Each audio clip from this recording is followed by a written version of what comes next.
I see in me will be straight away by the power of your love.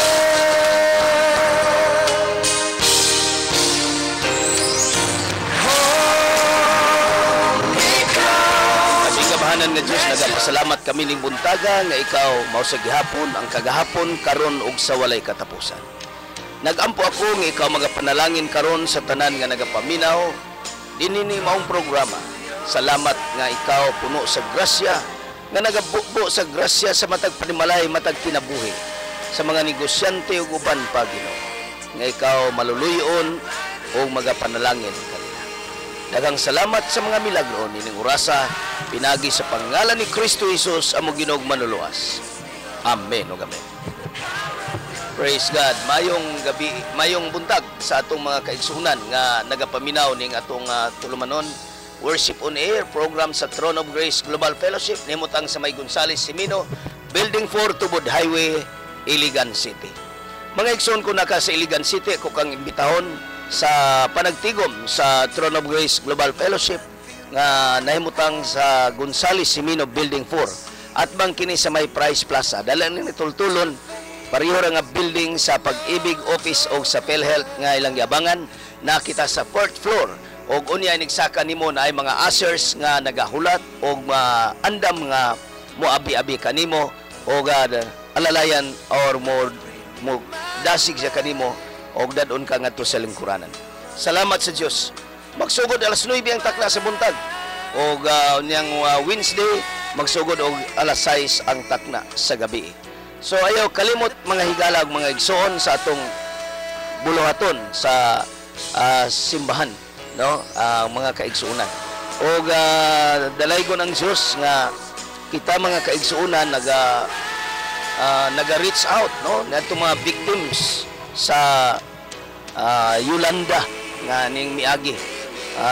Naibaluan ako kagahapon pinagi kang Pastor Jerry Carbajosa, ang ato ang National Director sa Atwok, nga dunay 5 ka churches nga atong mga kauban, mga kaiga, na mga kaigsunan nga naapektuhan.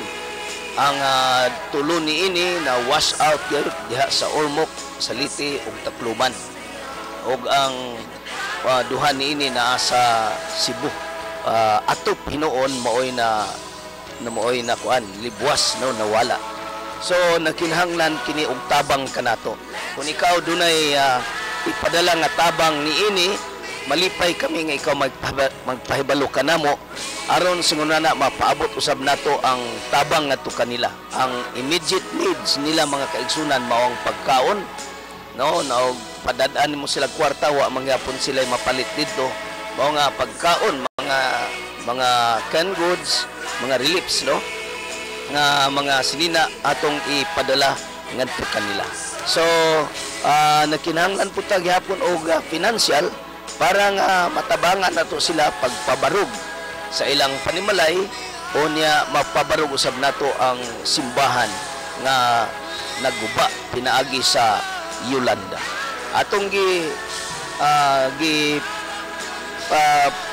gipahibalo nga kung ikaw dunay katabang hikap ka sa Ginoo para niining mga biktima, akong among gi-welcome ang imong tabang. Pahibalo lamang mi sa ning mao nga tabang kay ato kining dadon ngadto kanila.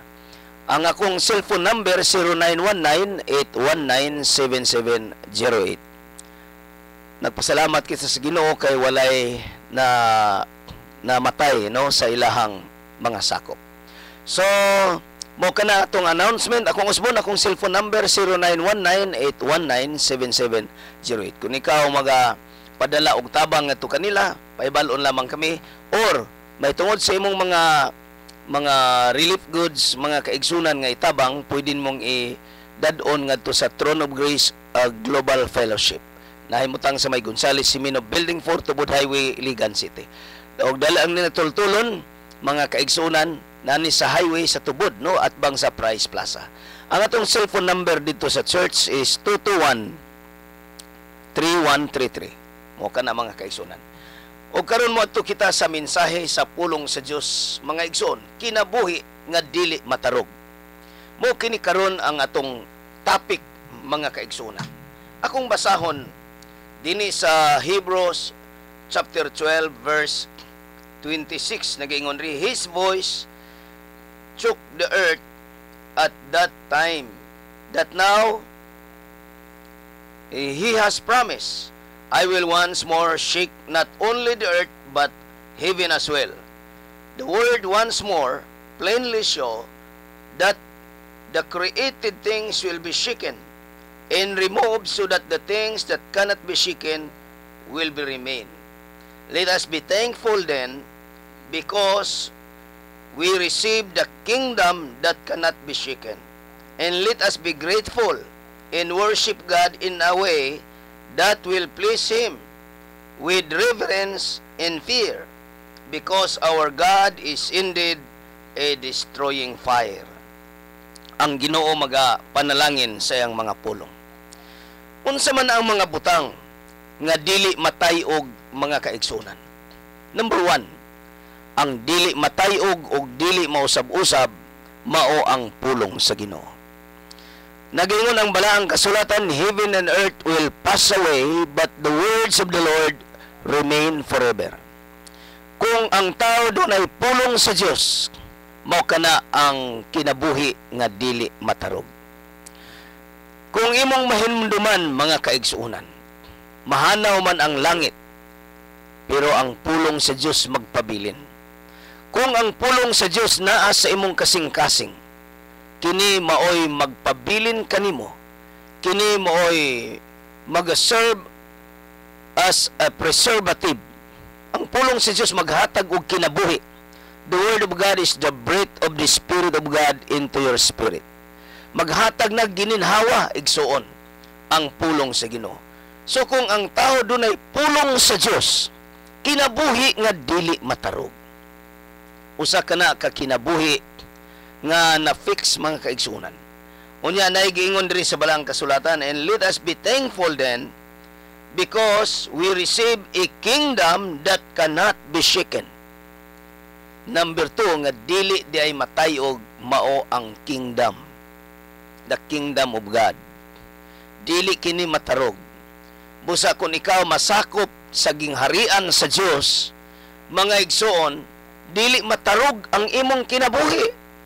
Tanan nining kalibutana uyugon, bagyuhon sa Yolanda, dunay mga earthquakes, dunay rumors of wars, dunay pestilence, kining tanan nga mga hampak, kining tanan nga mga katalagman nga midangat kanato. Usa kini ka mensahe nga kinahanglan nga kita mosulod na sa kaharian ng ating Panginoong Diyos. Kinahanglan nga kita magpasakop na sa gingharian sa atong Ginoong Diyos. Nganuman, tungod kay kinira maoy magpabilin, mga igsoon. Kini maoy gikinahanglan nato karong panahona. Dili na nato madetermine unsaon ba pag-detect sa linog. Wala may makahatag na tog warning. Kanusa mo abot ang linog nga dagko nga mangliki ang yuta. More than 100 sinkholes sa Bohol. So nahimutang sa walay sigurado ang kinabuhi sa tao. Wala ka kay balo nga tindog-tindog lamang ka, mukalit lang kahugno ng imong gitindugan. Mga igsoon, dili kini lalim ang kahadlok, ang kabalaka anaa sa tao. Dili sila makatrabaho maayo tungod kay adunay kahadlok ang ilang singkasing, og anaa sa ilang singkasing mao ang pagbakwit, mangitag dapit nga more safety ang ilang gituuhan para sa ilang kinabuhi. Natandog, na-displace ang ilang pagpamuyo, mga igsoon. Og sumala pa sa report sa CNN, more than 3 million Filipinos na-displace ang kinabuhi. Ambot pasabot nila natandog ang ilang kinabuhi, mga kaigsuunan. Mudagan nga wala mahibalo og asa paingon. Kinsay mo sagop kanila tungod kay ang trauma anaa sa ilang singkasing. dili pa sila malimot sa dagkong pangitabo tungod sa kakuyaw. Mga igsoon, nag-ingon ang Ginoo nga dili lamang niya uyugon ang langit, uyugon usab niya ang yuta. Ug di lamang uyugon niya ang yuta, uyugon usab niya ang kalangitan. Gani atong nadunggan mga kaigsuonan nga dunay solar flares. Ang bot pasabot nini dunay pagputok didto sa adlaw ug ni-increase ang init dinhi sa kalibutan. Tungod kay dunay nahitabo didto sa adlaw. Mga satellites na wala ang signal tungod kay naapektuhan sa solar flare.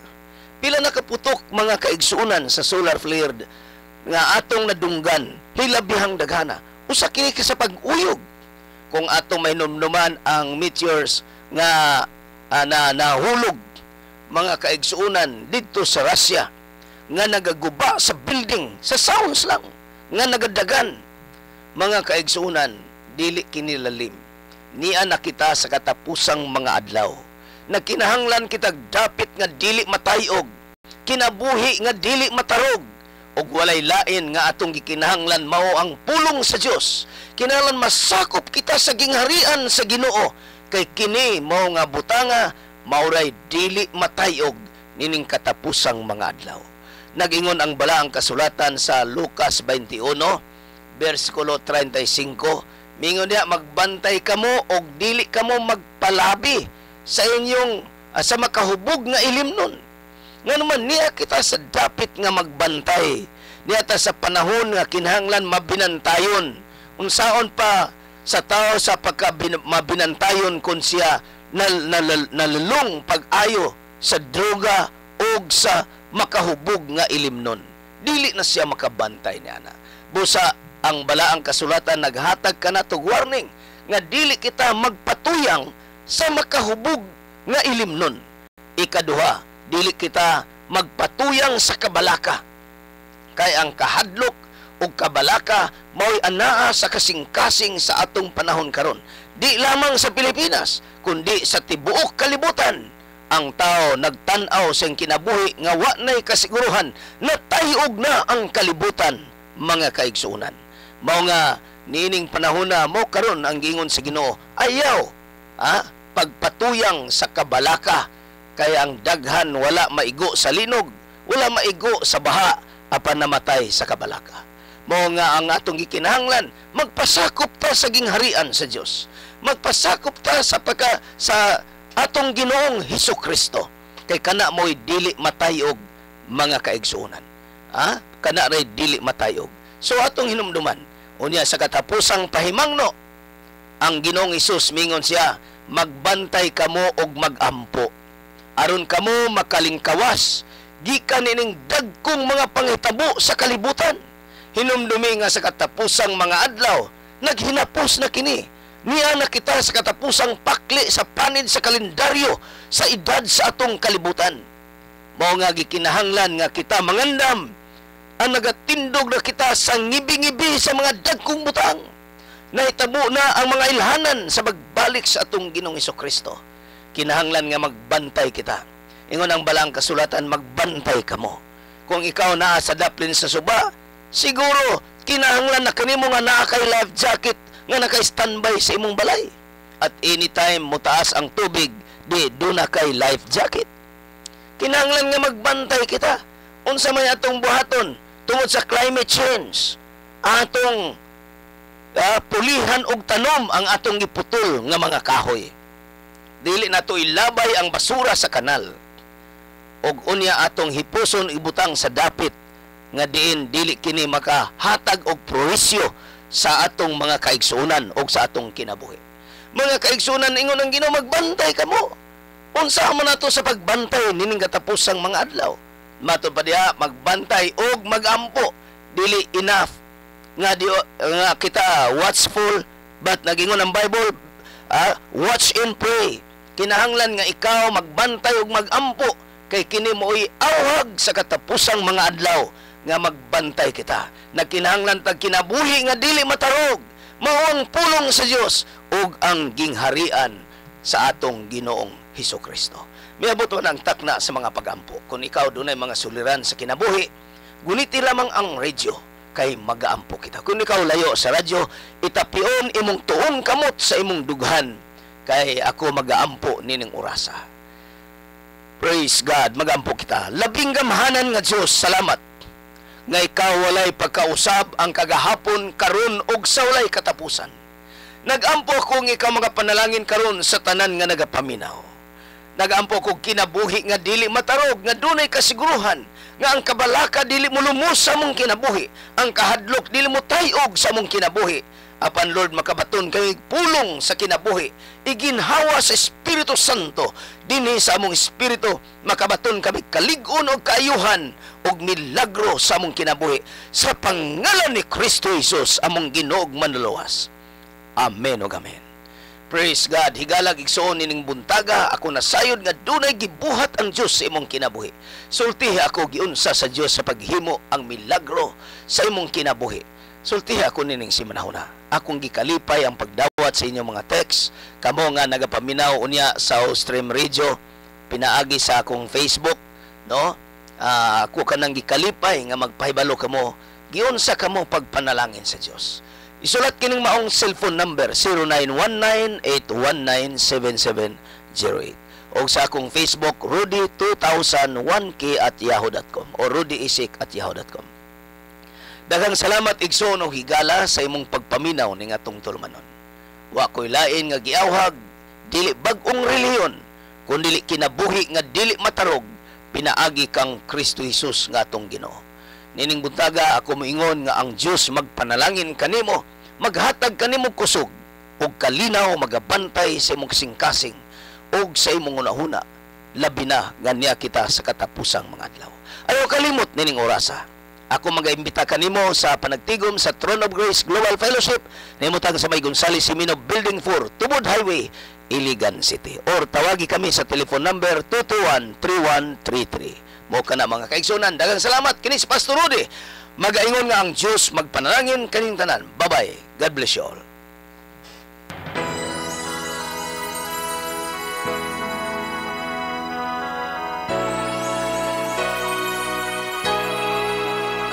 Give